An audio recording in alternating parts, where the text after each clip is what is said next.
Salut, c'est Anne Arteris. Aujourd'hui, je vais te parler de la blessure de rejet et en particulier, qu'est-ce qu'il ne faut pas faire face à une blessure de rejet.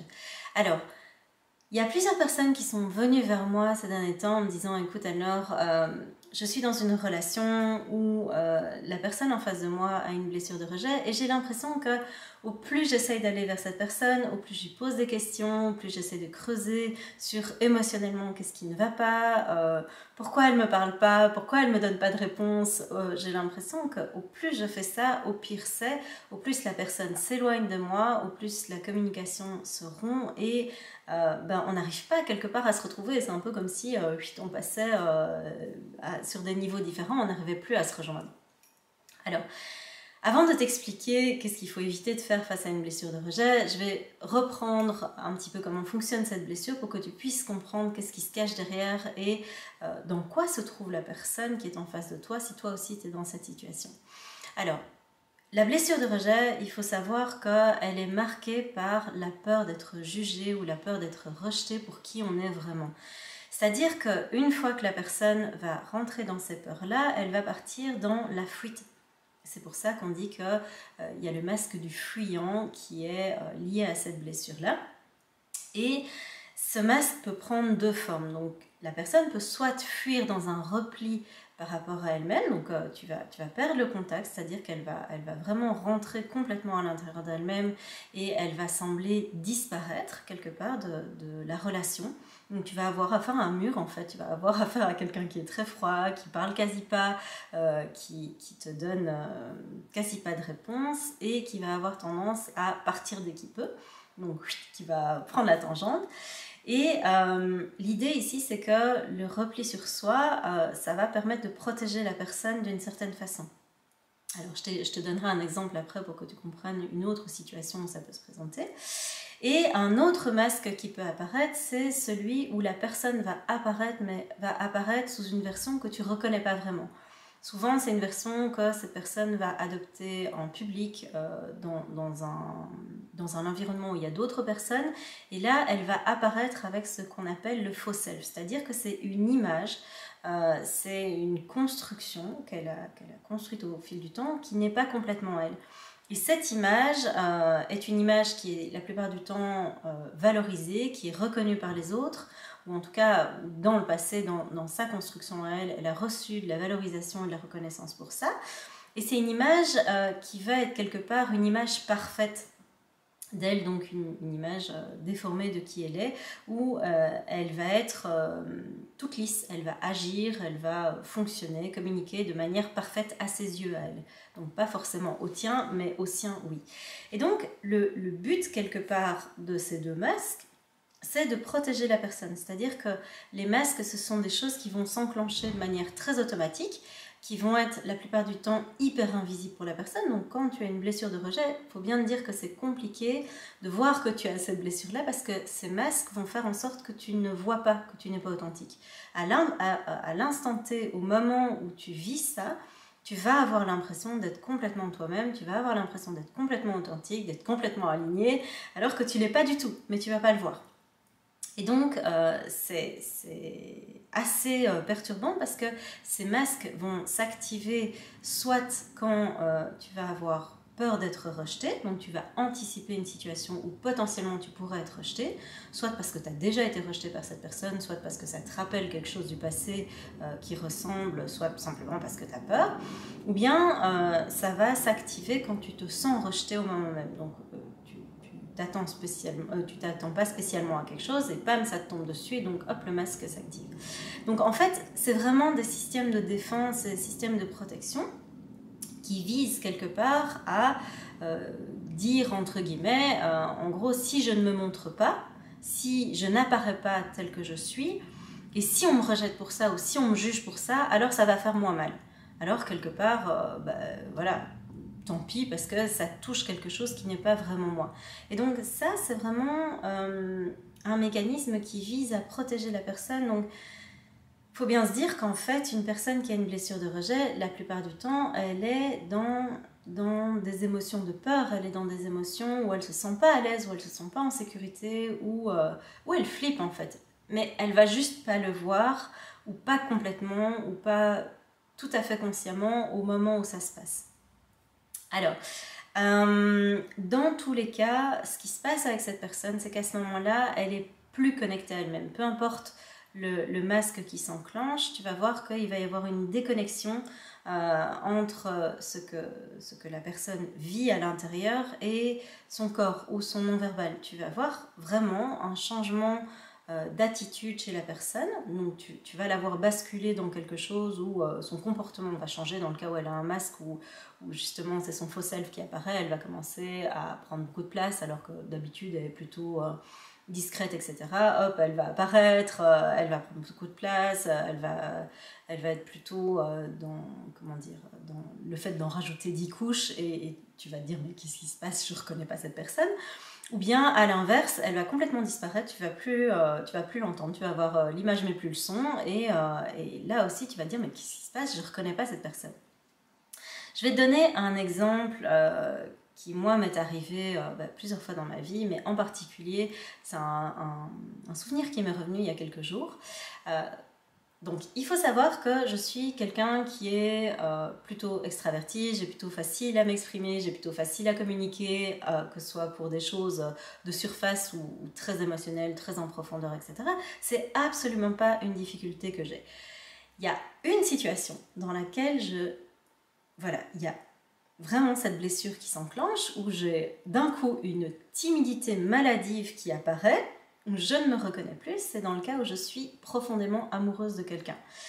Ça m'est arrivé plusieurs fois dans ma vie et voilà, c'est une bizarrerie de mon fonctionnement. C'est un petit peu comme le vertige. J'ai pas le vertige, j'ai fait du saut élastique, j'ai fait du saut en chute libre. Je peux marcher en montagne sur des crêtes, des trucs où il y a des apics de chaque côté. Mais il y a un endroit où j'ai le vertige, mais je suis tétanisée. J'ai fait une vidéo, je te mettrai la vidéo ici où je l'explique, c'est des endroits où il y a un à-pic d'un côté et une falaise de l'autre et un tout petit chemin hyper étroit. Ben voilà, ici en situation amoureuse, c'est la même chose. Voilà, je suis extravertie la plupart du temps, sauf dans cette situation-là. Et donc en fait, ce qui s'est passé, c'est que j'étais face, en étant adolescente, j'étais face à un garçon que j'aimais vraiment très très fort, j'étais très amoureuse. Et en fait, ce garçon, je ne mettais pas encore ces mots-là du tout à ce moment-là dessus, ce garçon souffrait d'une blessure de rejet. Et ça activait une blessure de rejet chez moi aussi. On avait déjà eu des difficultés à communiquer, on s'était déjà sentis rejetés l'un et l'autre. Et il y a un moment où on s'est retrouvés, où voilà, on avait appris parce qu'on mettait des copains, on essayait d'avoir des renseignements via pour savoir, oui, mais l'autre, il en est où pour finir, est-ce qu'il m'aime pas, qu'est-ce qui se passe. Et donc on savait quelque part, par des moyens détournés, qu'on se plaisait énormément l'un l'autre. Impossible de mettre des mots dessus. Et donc il y a un moment, je me souviens, j'étais à côté de lui et là où d'habitude j'arrivais à m'exprimer facilement, etc., il m'a regardé et il a juste fait un truc un peu... je fais un mouvement de sourcil et moi je me suis dit, oh, mais ça y est, en fait, je me suis sentie jugée et je me suis dit, mais ça y est, en fait, si ça tombe, il me trouve bizarre, si ça tombe... Et tu vois, dans la blessure de rejet, en fait, il y a une des caractéristiques qui fait que tu vas hyper vite, hyper facilement te faire des films tout seul. Tu vas faire l'introduction, le corps de l'histoire et la conclusion tout seul en fait. Tu n'as besoin de personne. Et donc je suis partie dans un trip où je me suis dit, ça y est, en fait, il me trouve bizarre, etc. Et j'ai vraiment senti cette blessure de rejet se mettre en place. Et donc, j'ai vraiment, à ce moment-là, senti qu'à l'intérieur de moi, il y avait quelque chose qui buguait complètement. Je me suis déconnectée de moi-même, j'avais plus du tout accès à ma capacité à communiquer. La seule chose qui est apparue, c'était « ok, d'accord ». Donc à tout ce qu'il disait, j'étais « ok, d'accord, ok ». Et donc, au-delà de ça, en fait, dès qu'il me posait des questions, etc., j'étais tellement mal à l'aise, tellement il y avait de la peur, tellement c'était la panique à l'intérieur de moi. J'avais plus du tout le contrôle de mes émotions. Je voulais lui dire plein de trucs. Je voulais lui dire que j'avais peur à ce moment-là, que j'étais hyper mal à l'aise, qu'en fait il me plaisait énormément, mais que je ne savais pas quoi dire, je ne savais pas quoi faire et que j'étais juste mal à l'aise en fait. Impossible, il n'y a plus aucun mot qui sortait. Et donc, tout ce qui se vivait à l'intérieur, qui était un petit peu comme comme si on prenait une boule à neige et qu'on la secouait hyper fort. J'avais plus du tout accès à quelque chose de clair à l'intérieur de moi. Tout était devenu très flou, très embrouillé, etc. Et la seule chose auquel j'avais accès, c'était une envie de quitter la situation tellement j'étais mal à l'aise. Et donc en fait, le fait de vivre ça à l'intérieur, à l'extérieur, je ne montrais pas du tout la même chose. C'est-à-dire qu'à l'extérieur, lui m'a dit, mais enfin, t'es hyper froide, t'es hyper distante, je comprends pas, en fait, j'ai l'impression que tu m'aimes pas. Et donc, ça a enclenché chez lui une blessure de rejet. Donc, chez moi, il y en avait une, chez lui, il y en avait une. Et donc, ça a commencé à faire écho. Et donc, ce qui s'est passé, c'est qu'à ce moment-là, je me suis pas vraiment aperçue que l'image que je donnais était très, très froide, était très, très distante, parce que j'avais plus de prise par rapport à ça. Je ne me rendais pas compte que mon non-verbal ne traduisait pas du tout la peur que je vivais à l'intérieur, mais traduisait une grande froideur, une grande distance, voire quelque chose de l'ordre de tu m'intéresses pas, ou voilà, en fait, je m'en fous, je suis en train de penser à autre chose. En fait, mon attention n'était plus tournée vers lui, elle était tournée vers moi parce que c'était la panique et j'essayais de récupérer à l'intérieur comme je pouvais le contrôle de ce qui se passait à l'intérieur de moi. Donc, comme mon attention était tournée à l'intérieur, en fait, à l'extérieur, l'autre, je perdais la connexion. Donc là, je t'explique vraiment qu'est-ce qui peut se passer à l'intérieur de quelqu'un qui est en train de vivre une blessure de rejet, qui s'est senti rejeté, où la blessure s'est activée à l'intérieur, pour que tu comprennes aussi la détresse qui se passe à l'intérieur de la personne. La personne n'est pas forcément en train de te rejeter, elle n'est pas forcément en train de te dire que tu ne l'intéresses pas, ou qu'elle ne t'aime pas, ou qu'elle ne fait pas attention à toi, ou qu'elle ne veut pas communiquer avec toi. C'est juste que à l'intérieur, ce qui est en train de se passer à ce moment-là, c'est juste de la pure panique, et la personne est peut-être dans une situation, elle est complètement tétanisée. Alors, dans le cas où quelque chose comme ça est en train de s'activer, moi, il y a 3 choses que vraiment je te déconseille de faire. La première chose, c'est commencer à poser plein de questions à cette personne en disant « mais qu'est-ce qui se passe? Je comprends pas, dis-moi ce qui se passe, communique sur tes émotions ». Et donc, au plus tu vas aller demander à la personne de savoir ce qui se passe à l'intérieur d'elle, au plus tu la fais se connecter avec cette émotion de peur, avec cette peur panique, avec ce mal-être qui est à l'intérieur, au plus en fait elle va flipper. Et en plus, même si elle arrive à dépasser ça, c'est tellement le bordel à l'intérieur qu'en fait elle ne va pas être en capacité de te répondre. Le seul moyen pour qu'elle puisse être en capacité de te répondre, c'est que en fait il y a une diminution du stimulus extérieur. C'est toi le stimulus extérieur. Et donc en fait, le seul moyen pour que cette personne puisse reconnecter avec elle-même, c'est d'être seule de son côté et de pouvoir être hors stimulus. Donc ne pas avoir accès à ces émotions qui sont mélangées et en permanence être, comment dire, secouée par simplement ta présence. Parce que si ça tombe, juste ta présence, ça perturbe cette personne. Et donc, en fait, c'est un petit peu comme si tu avais un chat qui était super stressé. Moi, j'avais un chat comme ça quand j'étais plus jeune. Tu faisais... le chat était parti, mais tu t'entendais juste le frottement des pattes sur le sol et il partait sous un fauteuil et tu le voyais plus pendant plusieurs jours. Donc, juste pour un petit truc comme ça. Donc, si tu as une personne qui a une blessure de rejet qui s'active aussi facilement, la seule chose à faire, c'est qu'elle puisse s'habituer à ne pas avoir autant de stimulation émotionnelle quand elle te voit. Donc, si tu peux, essaye de rester dans quelque chose de léger, évite de lui poser plein de questions, évite d'aller directement creuser bien profond, parce qu'au plus tu vas aller creuser profond, au plus ça va la faire flipper, au moins elle va avoir accès, au plus ça va être le bordel, au plus elle va chercher à fuir. Et donc, voilà, pose pas plein de questions, évite l'émotionnel au début, essaye de simplement d'apprivoiser la personne si tu la connais depuis longtemps et que tu vois que l'émotionnel c'est quelque chose, voilà, elle perd les pédales et où c'est compliqué, pose une question. Et le deuxième point, c'est laisse-la partir en repli général, donc laisse-la fuir en fait. Laisse-la revenir à elle-même, se calmer, se poser et dis-lui juste, si tu peux, si c'est quelque chose qui te tient à cœur, dis-lui juste que c'est important pour toi d'avoir une réponse. Moi, ce que je t'invite aussi à faire, c'est à aller voir de ton côté, surtout si tu as identifié chez toi une blessure d'abandon, c'est pourquoi tu as besoin d'avoir ces réponses. Donc essaye de voir à l'intérieur de toi aussi pourquoi tu vas chercher des questions chez l'autre. Si c'est pour te rassurer, ça c'est quelque chose qui t'appartient. Donc ne demande pas à l'autre de faire quelque chose sur lequel toi tu dois travailler toi. Donc deuxième point, laisse-la, laisse-lui des temps de pause, laisse-lui des temps de repli, laisse-lui des temps de repos où finalement quand elle va se sentir à l'aise, et t'inquiète pas, fais confiance, elle va revenir vers toi. Elle va revenir vers toi. Si vous avez une chouette relation, ben en fait c'est cool, elle va revenir vers toi. La troisième chose, c'est dans le cas où elle part dans un masque où tu vois qu'elle est dans du faux self, ne va pas pointer du doigt son masque. Déjà, elle ne va pas le voir, elle ne va pas l'admettre, donc elle ne va pas le reconnaître et tu vas te faire rejeter.